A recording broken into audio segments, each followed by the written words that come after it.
All right, hello, ladies.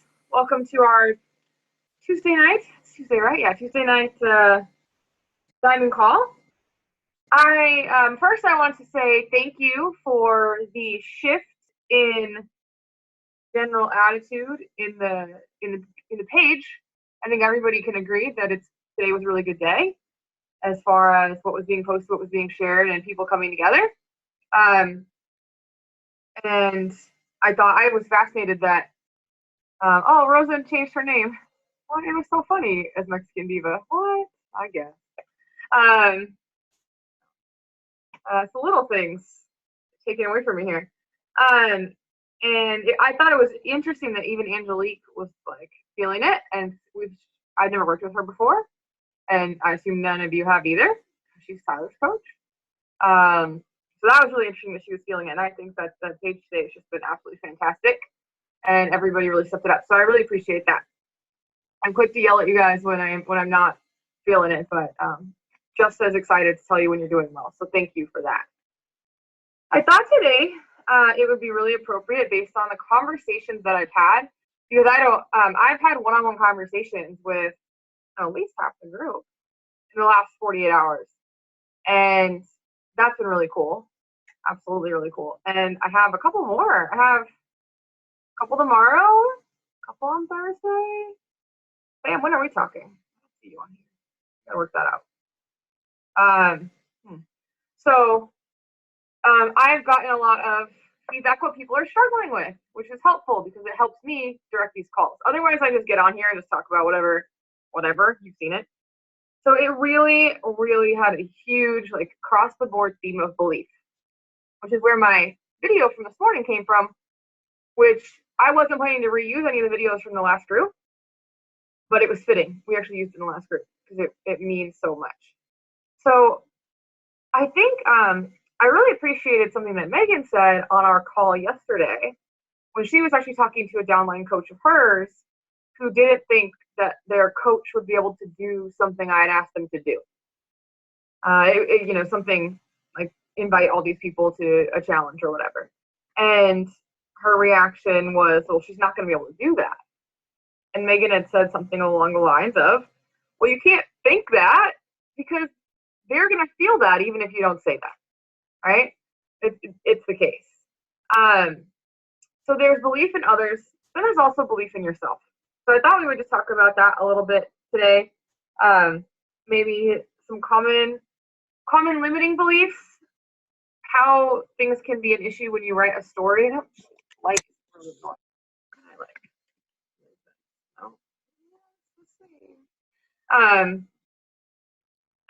some limiting beliefs and how that kind of comes off of you and how it's going to affect the way that you attract people into your business, and then how it's going to affect your downline.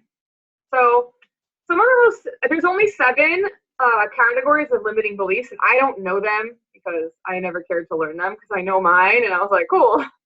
And then there's 6 more, but I know a few of them, and one of them is I'm not good enough. There's I'm not smart enough. There's that's not part of it, not smart enough. I would have to find out. But anyway, there's not a lot. So if we all dumped our common limiting belief on a list, we're only going to come up with 7. And a lot of us are going to have the same one. Mine falls under not being good enough. I figured my limiting belief when I took the first benchmark course back in 2012, I think. And that was really surprising to me because I've always been such a ridiculous overachiever. Like, I was the person who got emancipated in high school, smoked weed through the whole 4 years, held 2 jobs, and graduated with a 4.0. Like, who does that? Like, that's insane. It doesn't happen, right? I'm the person who worked 2 or 3 jobs all the way through college, was president of my fraternity, was in the AMA, did all the stuff, and still graduated with honors. That, to me, my own perception of me, was not someone who didn't think they were good enough. Right? That's crazy. Like, obviously, you're continually being validated. Why would you think anything different? So I learned that in my first benchmark class, and I was like, well, crap, because one of the fun things about benchmark is they don't really tell you what to do with it in that class. They give you like this much of what to do with it, but it's more about where did it come from, why is it there, how do events work, how to affect you. So I didn't take the next class for 11 months. So for 11 months, I was just like, well, crap, I don't think I'm good enough. Well, now what do I do with that? That's not, I mean, thanks, that's great, that's wonderful information. But what do I do with it?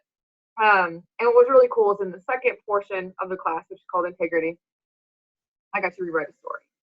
And the rewriting a story is something that I can't recreate for you, but I can give you kind of the concept.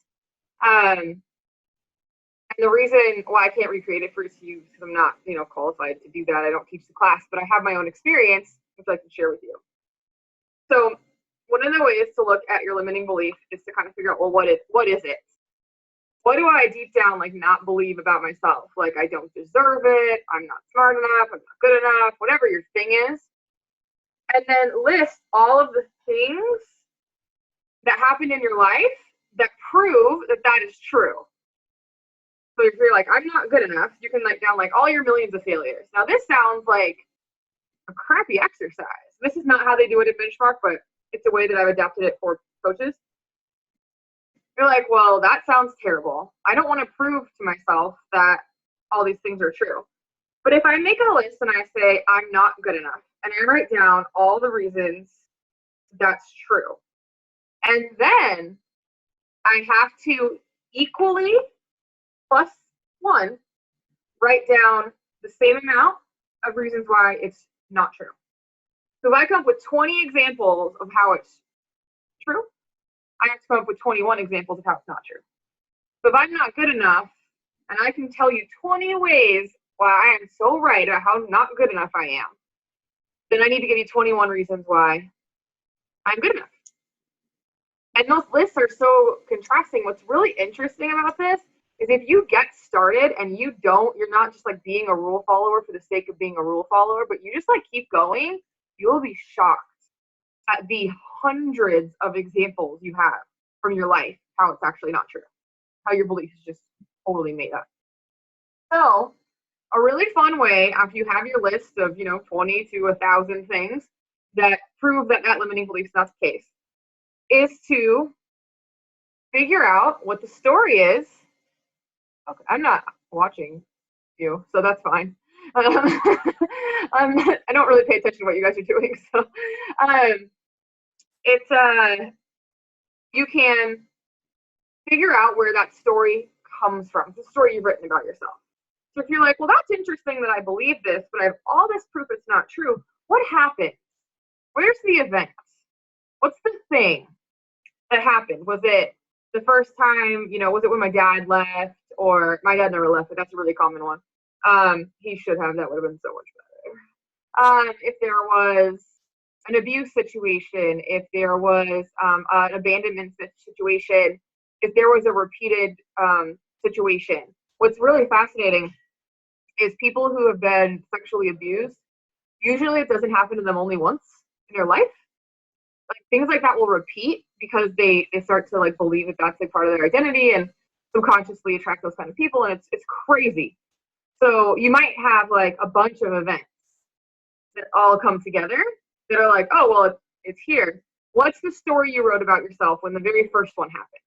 The first one, when you were 5 or whatever. And I did mine. Oh God, I can't really remember because it's so long ago. But a really good one that I heard was that his mom didn't leave. So his story he had written was that his mom didn't love him. He wasn't good enough, and that's why she left. And women are just assholes, and that was how he built his story. You can't trust them; they're going to leave you. And it's because he's not good enough, so he doesn't get invested in relationships. One of the stories. And so he rewrote the whole story, which was that his mom actually worked for the CIA. And she actually had to go do this special testing in outer space. And so since she was in outer space, she was watching him and all this, but she was protecting the earth from meteor showers. and all of this stuff. And she was there the whole time, and she would send these other people to watch him. And that's why he had like these like other adult figures in his life, and they were watching for him. And that's why she came back when he was an adult, was because like everything got all worked out in space, and it was all with aliens or whatever. And he tells us, and we all told, we told stories like this. And what is funny is that we're listening to the person's story, and it sounds ridiculous, but tell the other story first and see which sounds more ridiculous. Like, oh, so it's more ridiculous that your mom worked in outer space than she didn't love you and you're not good enough, you're not worth anything. Like, which one of those is actually more ridiculous? So that's just like a little fun exercise that you guys can do on your own without the full experience of the course. I don't know that it'll be as impactful, but it might change the way that you look at things a little bit. And I would say maybe if you can write out your new story and write out your list of proof that you are good enough or you do deserve it, etc. You can be successful. All the different ways you've been successful. Maybe put them somewhere. So on those days where you're feeling that, you can see it. That might be really helpful for you guys. So again, I can't give you that much information because a lot of the benchmark stuff is super confidential. You have to go to get that, but that's like a general idea, and I think that still works really well, in my opinion. So those are my thoughts on how you guys can identify what's really getting at you. And you may have noticed that today I actually wrote on the comments that your beliefs are not, oh, I can't be successful at Beachbody, or I'm not good enough to be successful at Beachbody. I don't deserve to have success at Beachbody. Whatever you put with the business, just take it off. Because you have the one limiting belief. Everyone has the one. And it affects you in every aspect. If I don't think I can provide for my children with this business, you just have a fear of providing for your children in general. And it's going to affect everything that you do. If you say like, I don't think I deserve to be successful in this business, you just don't think you deserve things, which means it probably affects the type of relationships that you get into, the opportunities that you take, things that come your way. And even something as crazy as like being able to keep money in a savings account, it can affect that because you'll push it away when you get to a certain level of success, or you'll almost hit your goal weight and then push it away because you don't deserve it, or that's not you, things like that. So it's not Beachbody.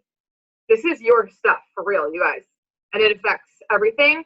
And your spouses probably know, and your kids are picking up on it for sure, because it's really, really apparent, like when you're not inside yourself. So those are my thoughts on how you can identify it and how you might be able to work on changing it slowly. I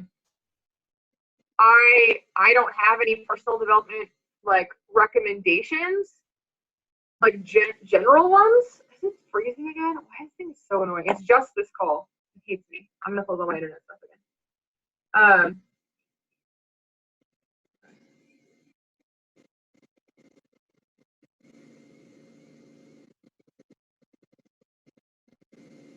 I swear to God, it's just this call. It's so annoying. I use this thing all day long. Everything closed now? Close, close,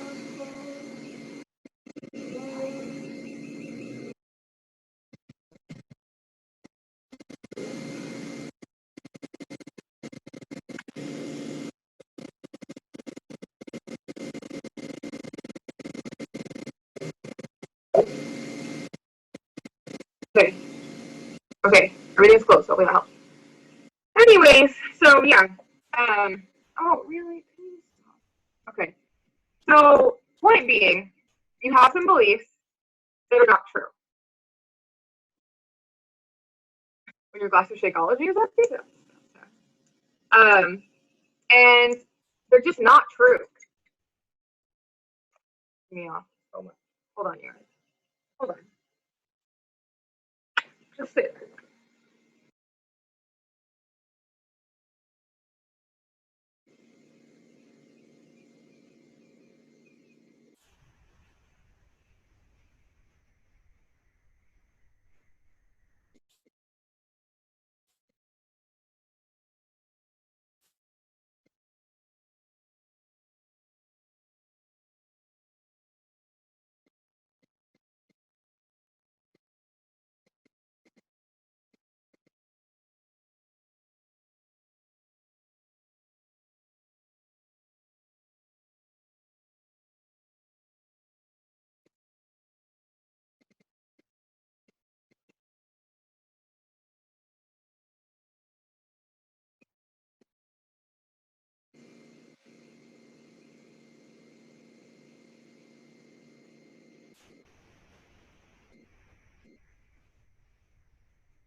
Okay, we're going to try this instead.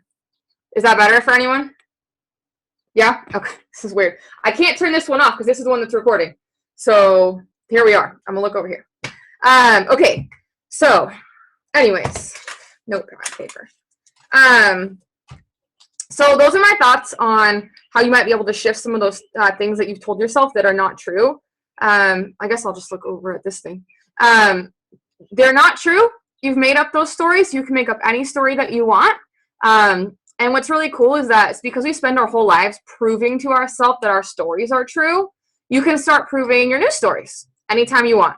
So enjoy that. Have fun with it. If you guys want to share them in the group, that's super fun, and I would love to hear it. So with that said, I want to talk a little bit about how your beliefs will affect the people that you attract into your business, and it will affect how your team grows. So what's really interesting about this business is that you attract who you are. And it doesn't make a lot of sense because, it doesn't make a ton of sense that you attract who you are, because it's like, I might attract people like me because they like the same stuff that I like, but to be completely, surprised that's not the big picture, but anyway, but I mean, to be so much like me, they have the same beliefs, like it's just so unusual. It doesn't really make a lot of sense, but it's how it works. It's how the world works. So if you have beliefs about yourself and you have some habits in your life that you don't like, maybe you're a self-saboteur, or you don't finish what you start, or you're not good at consistency, etc. It's unlikely you are going to attract a mass number to build a whole team of people who are going to fill in those weaknesses. Now, most likely you will attract a spouse and a best friend that'll fill in those weaknesses, because over time you built that relationship and it makes sense. But as far as getting involved with the business, they're going to be here for the same reasons that you are, which means they're going to have the same problems that you have. So it's really important that you understand that however you are being is who you will attract.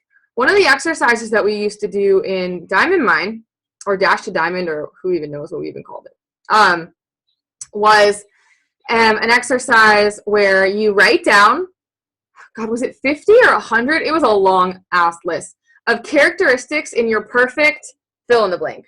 Perfect spouse, perfect coach on your team, perfect upline coach, perfect best friend, perfect kid, whatever. And we had a list, I think, of 5 that we did, and we did them over, like, we'd do 1 a week. And then after you made the list, you rated yourself in those same characteristics, and for the most part, not so much. It did not go well. People were like, oh, I'm terrible at that. So then it's kind of like, okay, well, how am I going to hold the coaches on my team to these standards when I'm not doing it? Or how am I going to ask my upline to be that way and I'm not that way? Well, that's not going to work, right? You have to start with yourself. So if you ever are finding yourself to be having some sort of frustration with a coach in your downline, or frustration with your upline, or frustration with an accountability partner, the first thing you should do is write out why you're frustrated and take a look at where you're doing that. Because you almost always are doing that, whatever it is. That thing, not being there, not being consistent. Something as little as, it was one of you guys. I can only see me over here, but you guys are over here. It might have been Megan, or maybe it was Ashley. Somebody yesterday said that they were not involved enough in the changes in the training. And my response to that was, the way that it came across was like, you didn't involve us. And my response to that was, you didn't involve you.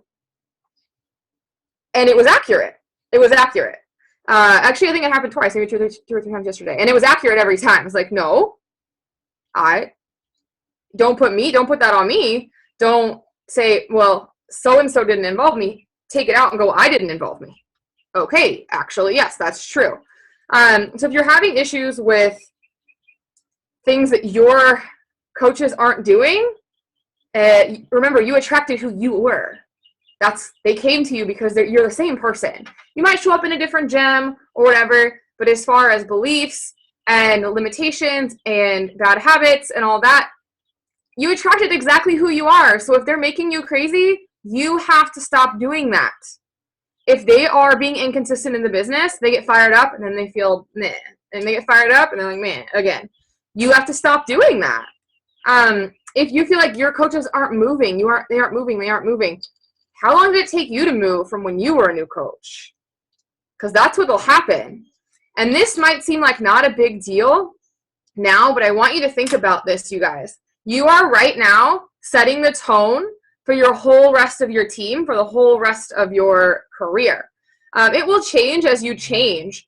But if you think about it, there's like, what's going to happen is your progress is what they are going to experience. So if you go Emerald in 3 days, all your coaches will go Emerald in 3 days. If you go Diamond in a month, all your coaches will go Diamond in a month. That's what will happen. And this has been proven left, right, up, down, just 7 ways from Sunday. Like, it has been proven across the board with successful coaches.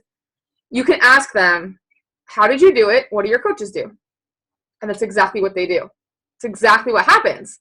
So what will happen is if you let your beliefs hold you back, you don't talk to 100 people right away. You don't insist on getting to Emerald.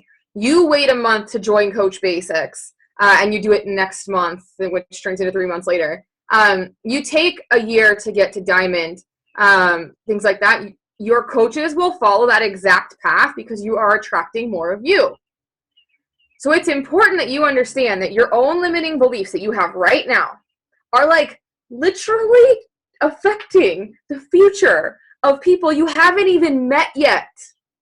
Like, you being held back by the things that you don't believe are possible for you are affecting a coach you haven't even signed yet because of the way that this works. So it is really important that you face these beliefs as soon as possible in your coaching career. The faster that you break those chains and work through them, because they're not going to go away. It takes work, and you're going to have to prove to yourself over and over again. You'll have, 20 things that you do that say, I'm good enough, I'm successful, I'm not a failure, I can provide for my kids. And then that one where you're like, I'm not good enough, you're like, I knew it, I was right the whole time. So then you have to start over, right? Because you still believe that back here. You have to move forward with the new beliefs all the time. The faster you break through them and change those habits and get consistent, even though consistency sucks for you, and build a system of accountability, even though you suck at helping people be accountable, which is my thing. Get good at doing the personal things if you suck at it. If handwriting a card is like a huge waste of time for you, guess what? You're handwriting cards this weekend. Fun fact. That has to happen, because the faster you change those behaviors, the people you start to attract are going to come in stronger in those areas, and it will shape the culture of your team. It's really, really important that you believe in yourself and that you work on the areas that you need to have better belief in, honestly, because that's going to affect the beliefs of your coaches. Now, that's the people you're recruiting and bringing in, and that's about you. But there's a whole other thing when it comes to beliefs, and that is we put our stuff on people. We look at someone and say, oh, they can't do that. Nope. I don't think they're going to make it. They just don't have it. They're not dedicated enough. They're not consistent enough. They're not good enough. Oh, maybe they're a little too socially awkward. They're not getting it fast enough. When you do that, as accurate as it may feel at that time to you, what the hell? Okay. What was that? Anyways.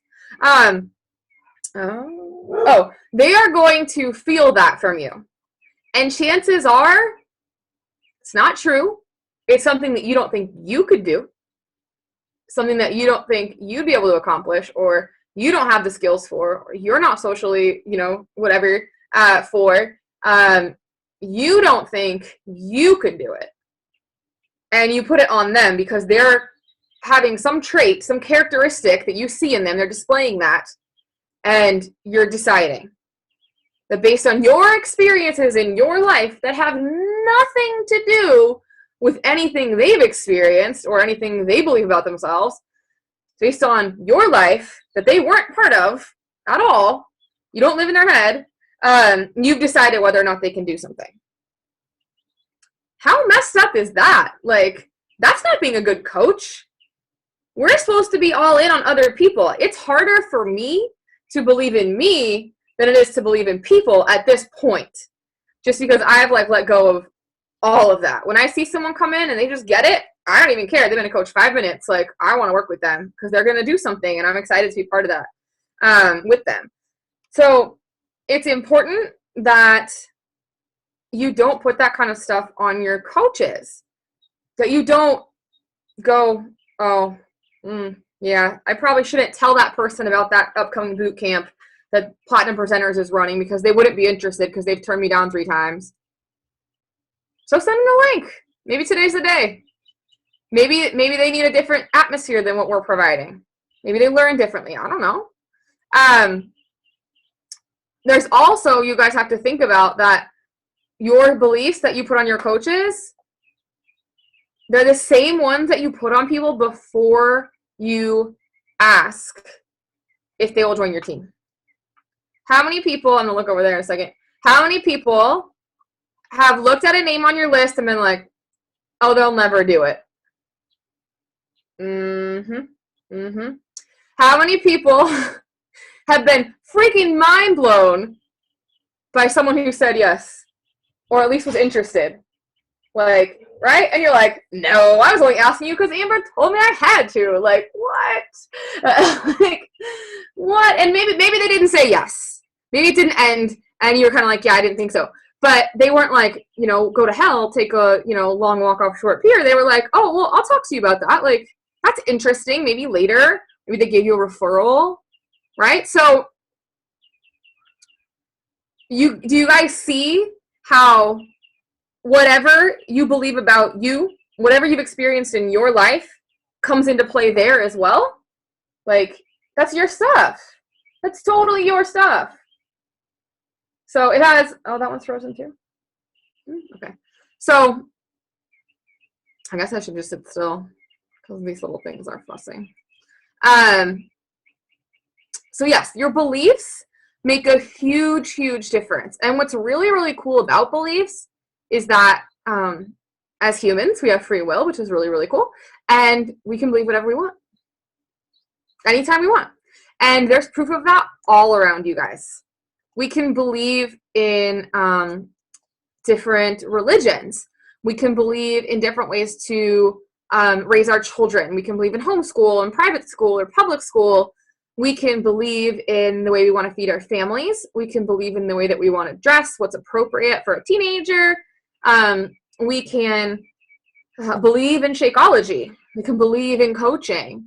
And what's cool about that is, like, you've got people on the team who are huge, huge skeptics, and something happened, and they get to now believe something else.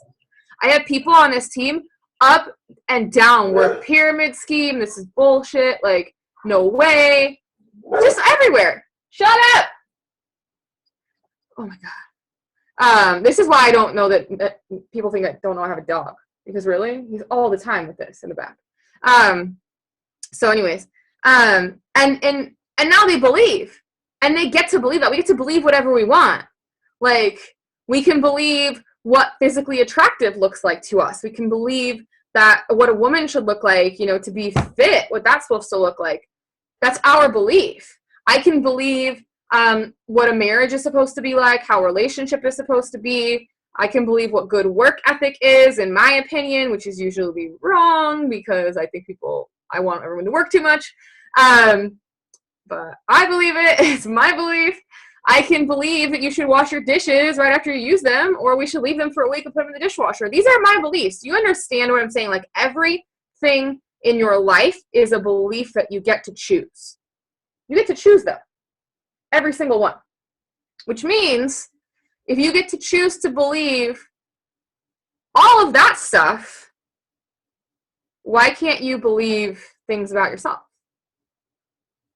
Because you have proof that it's not true. You have proof that you're not good enough, proof that you're not successful. Guess what? There's a lot of proof for a lot of the things I just mentioned.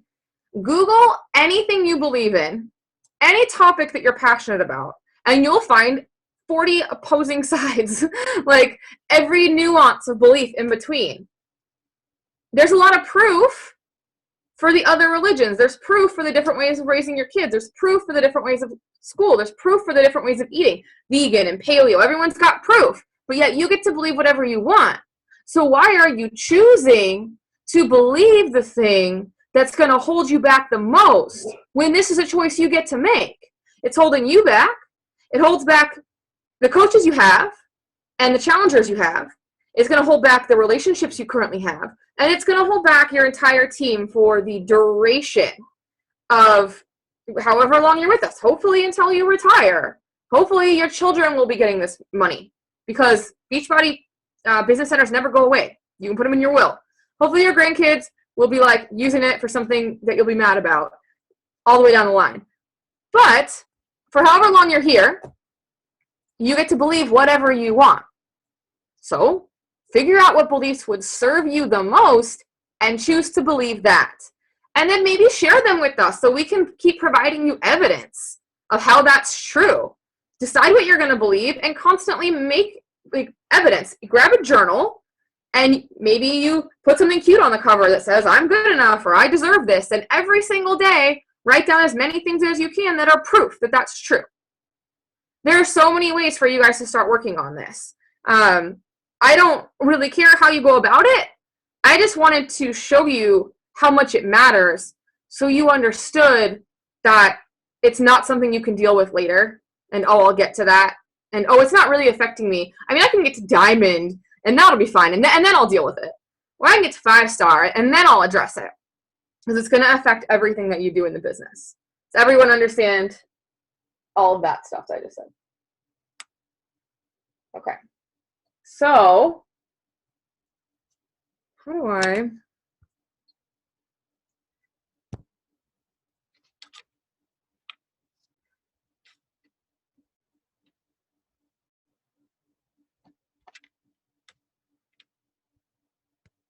I'm going to try to leave this one.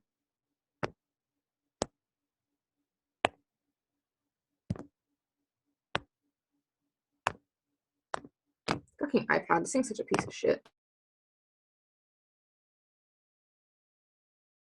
It's like 1,000 years old. I got it from my boss at our last Christmas party when I had a job. Like, that's how long ago it was. Old. So old. Anyways. Okay. That's all the ranting I have for you today. Does everyone have some clear ideas of what action items they're going to take from this call? Stuff you want to do? Everything I mentioned, obviously, is completely optional. I'm just taking you guys along a path. Tell me where you want to go. I would like to see you get there. I know some of you guys have done the benchmark work, which is cool, and some of you are doing it in August, which makes me so excited. But this is a really good start on some of that stuff.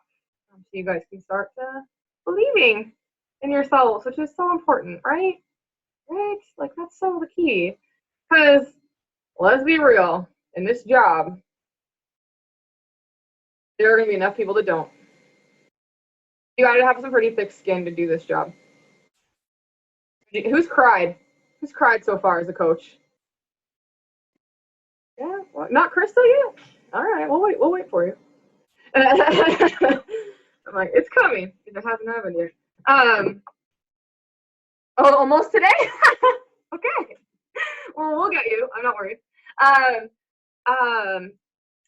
Who's had somebody say something negative that they thought would be really supportive? Yeah. So you guys, it's one of those things where I don't want to say unfortunately, because maybe it's fortunately, but this is a business where you have to believe in yourself more than anyone's ever going to believe in you, more than your spouse, more than your kids, because there are going to be days when your spouse looks at you and is like, what the F are you still doing with this business? You're making any money yet? Like, what is going on? Your parents are going to start to talk smack when they realize the fun time is over and it's not just a phase, and they're like, you're not really seriously considering this. If any of you are looking to quit a full-time job, wait for the societal backlash on that. When you leave a stable job for network marketing, you will have to believe in yourself more than anybody else is going to believe in you, or you will not make it to the end. It's just the way it is. Now, you're going to have rough days, and you can reach out to your coach, and you have your accountability partner, and you have your team, but at the end of the day, you have to believe. You have to believe in the dream. You have to believe in yourself, believe in possibilities. And that's all on you. And the faster you can get these handled, the more likely it is you're going to make those hard days, and you will not end up one of those coach cancellation emails in my inbox. Right? Another coach to give up on themselves. No? Nobody on this call needs to be in that position. You guys all have what it takes to take it to the end. So I'm really excited to see where you guys take it. I hope you guys do whatever you took out of that call was what you were supposed to hear, and whatever stuck with you the most was what was supposed to stick with you the most. So run with it, and let the team know what you come up with. We have a little bit of time if anyone has any just general Q&A. Got like 18 minutes. So just unmute yourself and go for it.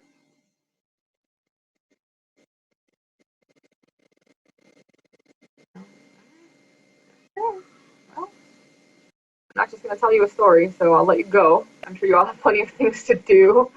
Who is going to Summit? Who all is going to Summit in our diamond group? That's a long story. Oh, these are funny. Your mind is blown? Yeah. Right? What?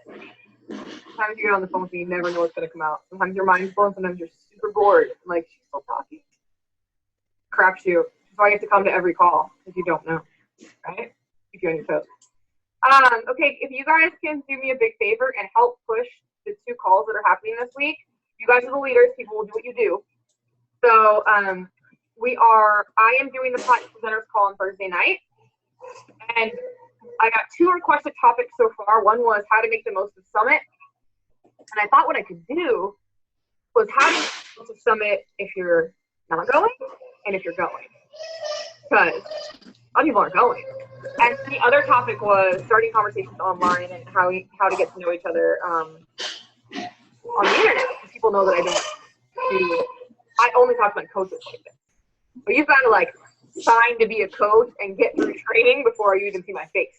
And that's a really unique thing that only I do. It's very uncommon in the top coach world. So they were asking me about that. But so it'll be one of those 2 topics, leaning towards Summit just because of timing. And then so Amy and I traded team calls, and then we ran into all of these scheduling snafus, mostly because of these calls. I was like, whoops, sorry, I've got calls. And then, like, she's getting her hair done, and we're all very busy with important things, right? So we decided to do a lunch with Amy call on Friday at noon Pacific time, which I realize is 3 o'clock on the East Coast and 2 o'clock, etc. So try to schedule your work breaks around it if you can. Tell your teams, text your coaches, let them know. Obviously, I will try to record it. As an afterthought of that, make sure they know that there is a recording. Maybe send it to them. A lot of times, if there's something where there's a coach where I'm like, oh, they need to hear that. That coach needs to hear that. I'll tell you one second, Krista. Then I might shoot them the link specifically and say, I thought of you on this call. I don't know if you were on it, but I hope you listened to it. Krista, it's Amy Silverman, and it's going to be on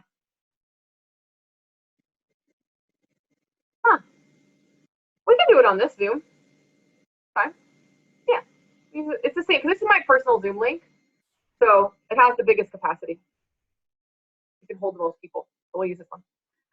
Okay, I was going to say something. Oh, Amy Silverman is, so last year, the race for top 10, we pushed for the whole year. And I mean, you never saw a team push the way that we pushed. And Amy was in the teens for most of the year.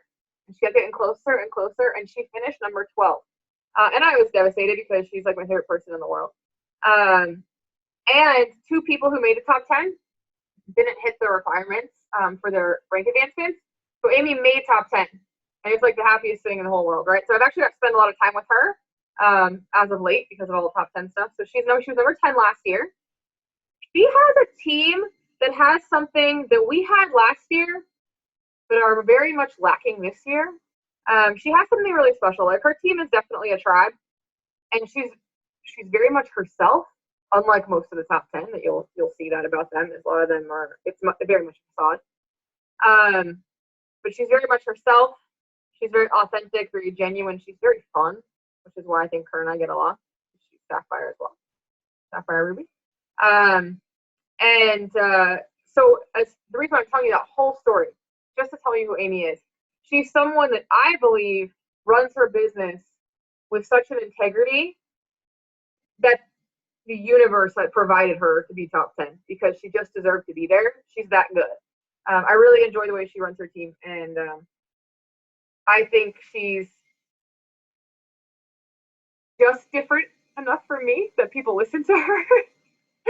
Like, you know, she's more of like free spirit, and she's like blonde, and she does yoga and whatever, right? And I'm more like, do your work, and what the fuck are you doing? And I'm like, lift weights. And so we're similar, but we're just different enough that I think the team really enjoys her. So I think you'll have a good time on the call. Sam is actually in her downline a couple, I don't know, somewhere. So she's part of that group, and that's where Sam came from. I met Sam in Belize, she was there as the photographer. Amy asked her to come, and then we became best friends, and we got matching tattoos, and we became blood sisters. And none of that happened. Well, it's going to soon. And so I invited her to the group. The end. Cool. So that's Amy. For those of you who didn't know who Amy is, I forget that you guys don't just like obsess over the same people that I obsess over. I'm like, oh my god, Amy's coming, and they're like, who the fuck? It's Silverman is her last name. You can follow her on Facebook. You'll enjoy being her friend. She's a lot of fun on Instagram too, if you're an Instagram person.